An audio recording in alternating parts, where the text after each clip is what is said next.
السلام عليكم، ازيكم عاملين ايه؟ يا رب تكونوا بخير وكل سنة وانتم طيبين. النهاردة هنعمل مع بعض معمول السميد. معمول السميد هو سهل جدا، ممكن يغنيكي كمان عن الكحك، ممكن يغنيكي عن القرقيش. حلو قوي قوي قوي.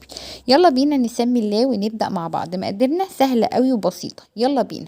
اول حاجة عندي انا محضرة هنا 100 جرام سكر بودرة، 100 جرام سكر بودرة، وعندي ربع كيلو دقيق ابيض وربع كيلو دقيق سميد اللي هو دقيق البسبوسه بس عايزاه ناعم قوي.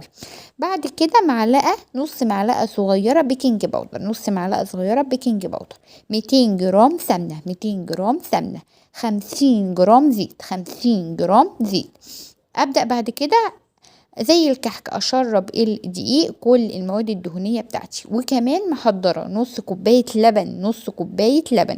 ابدا انزل بيه شويه شويه كده ولغايه لما العجينه تتشرب وتبقى ناعمه في ايدي جدا. هريح العجينه نص ساعه، لازم تريحي العجينه نص ساعه عشان دي السميد يتشرب وينعم معاكي قوي.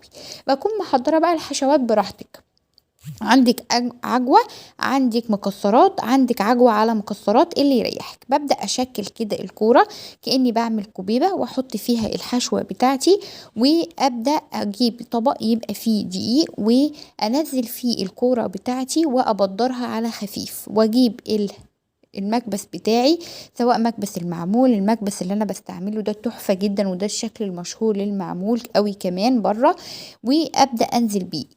ليه بنزل بيه الكورة جوه الدقيق؟ عشان تخرج من المكبس بتاعي او البصمة بتاعت المعمول بسهولة جدا. برضو كذلك لو عندك البصامة الخشب هتتبعي نفس الخطوات. يبقى الخطوات سهلة وبسيطة، هيطلع معاكي ناعم جدا، احلى كمان من اللي بتشتريه جاهز. دلوقتي وصل ان المعمولة الواحدة وصلت 3 جنيه و5 جنيه. ليه؟ على ايه؟ قومي كده سمي الله وابدأي ونعمله مع بعض. دخلته على درجة حرارة 120 180 لمدة ربع ساعة، طلع باللون اللي انت شايفاه ده. عايزة تقدميه كده تمام، عايزة ترشي عليه شوية سكر بودرة على خفيف تمام. والف هنا وشفا، والسلام عليكم ورحمة الله وبركاته.